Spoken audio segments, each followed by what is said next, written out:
Hello दोस्तों, आज हमारा ये पहला क्लास है और आज से हम ये सीरीज़ स्टार्ट करते हैं। आज चूँकि मैं घर में हूँ, तो मैं ये वीडियो व्हाइट बोर्ड पे नहीं बना पा रहा हूँ, तो इस मोड पे इस बार हम जुड़ेंगे। नेक्स्ट बार से जो वीडियो आएँगे, वो सारे व्हाइट बोर्ड के थ्रू ही आएँगे। तो आज हम स्टार्ट करते हैं, हमारा पहला टॉपिक है, जैसे हमारे सिलेबस में लिखा हुआ है भारतीय समाज। पहला हेडिंग है भारतीय समाज। हम से भारतीय समाज को लिंक करेंगे। समाजशास्त्र में हम लोग समाज के बारे में पढ़ते हैं। समाज एक्चुअली व्यक्ति का एक समूह टाइप का होता है। ये एक अमूर्त संगठन होता है। इसमें व्यक्ति का अपनी ज़रूरत को पूरा करने के लिए दूसरों पर जब निर्भर रहता है और जब उनसे वो सामाजिक अंतरक्रिया करता है।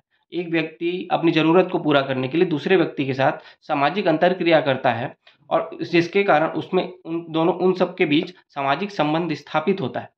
इन सब से जो बनी एक संरचना होती है, उसको समाज कहा जाता है। समाज कई प्रकार के होते हैं, शहरी समाज, ग्रामीण समाज, पूर्वी समाज, पाश्चात्य समाज। इसी प्रकार हमारे सिलेबस में है भारतीय समाज। तो भारतीय समाज को हम लोग बहुत अच्छे से समझते भी हैं, लेकिन हम इसको कैसे पढ़ सकते हैं? इस सिलेबस में हमारा रखने का इसका उद्देश्य क्या है? तो चूँकि हम जानते हैं भारतीय समाज जो है, वो एक पितृसत्तात्मक समाज है। हमारे भारतीय समाज में धर्म की प्रधानता होती है। हर चीज़ धर्म से जुड़ा हुआ है। समाज में जो भी अच्छी चीज़ें हैं, वो धर्म से आती हैं। जो खराब चीज़ें हैं, वो भी धर्म से आई हुई हैं। पितृसत्तात्मक समाज के कारण हमारे समाज में महिलाओं की स्थिति थोड़ी दुर्गति मानी जाती है, जिसके कारण घरेलू हिंसा वाली जो समस्याएँ हैं, वो आती हैं। दहेज प्रथा जैसी समस्या आती हैं, सती प्रथा जैसी समस्या आती हैं। क्योंकि जाति व्यवस्था हमारे भारतीय समाज में प्रमुख है। जाति व्यवस्था पाया जाता है, जिसके कारण छुआ-छूत जैसी भावनाएँ, ऊँच-नीच की भावनाएँ, ये सारी चीज़ें आती हैं। तो भारतीय समाज की गुण क्या हो गया? भारतीय समाज एक पितृसत्तात्मक समाज है, जिसके कारण समस्या क्या आती है? महिलाओं के साथ घरेलू हिंसा, सती प्रथा और घरेलू हिंसा, ये सारी चीज़ें आती हैं। इसी प्रकार जब हम बच्चों के साथ देखते हैं, तो बच्चों के साथ जैसे आती है बाल श्रम की समस्याएँ, दहेज बच बा जो छोटे बाल विवाह की जो समस्याएँ होती हैं, वो आती हैं। जाति प्रथा के कारण छुआ-छूत जैसी समस्या आती हैं। तो इन समस्याओं को ही भारतीय समाज में देखा गया है और इन समस्याओं को समाधान करने के लिए सबसे पहले हम लोगों ने भारतीय समाज को समझेगा। भारतीय समाज के इस प्रकृति के कारण भारतीय समाज में क्या-क्या समस्याएँ उत्पन्न हुई हैं, उन सब चीज़ों को हम लोगों ने देखा है। इन समस्याओं के कारण भारतीय समाज में जो प्रॉब्लम हुई थी, जिसके कारण भारतीय समाज में विकास अवरुद्ध हुआ था। इस अवरुद्ध को रोकने के लिए समाज में कानून लाए गए, जिससे इन अ, दुष् दुष्कानून को जो हमारे समस्याएँ हैं, सामाजिक समस्याएँ, उनको ख़त्म किया जाए और लोगों को उच्च स्थिति पे लाया जाए। तो भारतीय समाज की इन समस्याओं को समाधान करने के लिए कुछ कानून बनाए जाते हैं सरकार के द्वारा। इन्हीं कानूनों को सामाजिक विधान कहा जाता है। तो सेकंड टॉपिक है हमारा सामाजिक विधान। तो सामाजिक विधान क्या है? सामाजिक विधान समाज की स्थिति में सुधार लाने या सामाजिक सुधार के लक्ष्य से समाज में व्याप्त बुराइयों को हटाने के लिए सरकार द्वारा पारित कोई कानून ही सामाजिक विधान कहलाता है।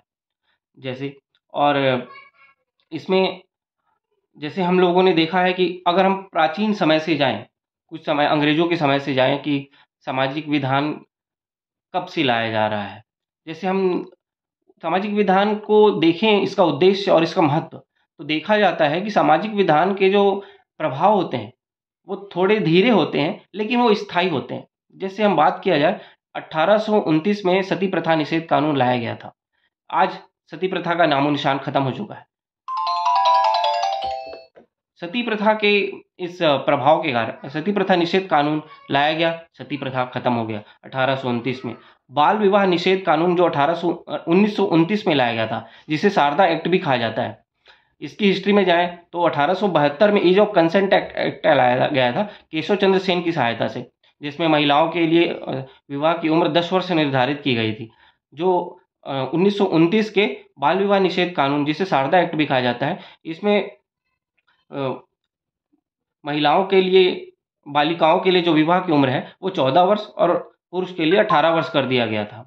पुनः इसमें 1978 में फिर से संशोधन किया गया और इसको लड़कियों के लिए 18 वर्ष, लड़कों के लिए 21 वर्ष कर दिया गया। फिर हम लोग देखते हैं कि 2022-23 में फिर से एक बात चल गई थी कि महिलाओं के लिए भी विवाह की आयु 21 वर्ष कर दी जानी चाहिए।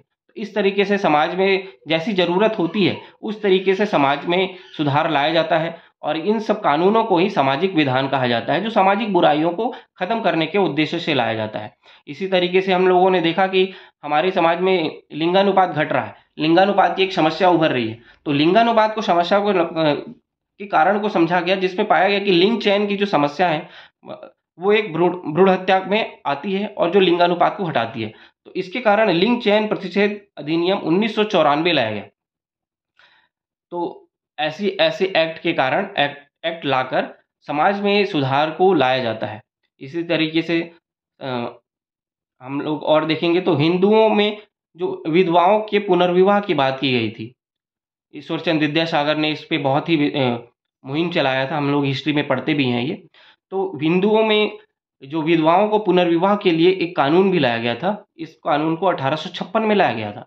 आज हम देखते हैं कि जो विधवाएं हैं वो आज पुनर्विवाह भी कर लेती हैं। पहले यही विधवाओं को सती के रूप में इनको जला दिया जाता था। तो ये सारी प्रथाएं, कुप्रथाएं जो हैं वो सामाजिक विधान के द्वारा खत्म की जा रही हैं। तो ये दहेज निषेध कानून 1961, दहेज में लेना अब कानूनन जुर्म हो गया है।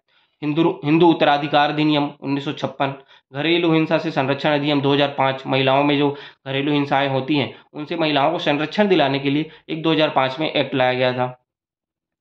तो बंधुआ मजदूरों के लिए भी एक्ट लाया गया।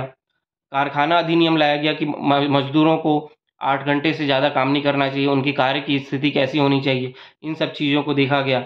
अस्पृश्यता की जो बीमारी थी उसको निवारण करने के लिए सिविल अधिकार अधिनियम 1955 लाया गया। अनुसूचित जाति जनजाति अधिकार अधिनियम 1989 लेके आया गया। इस तरीके से बहुत सारी सामाजिक विधान लाए गए, जिसके कारण समाज में बहुत सुधार आया।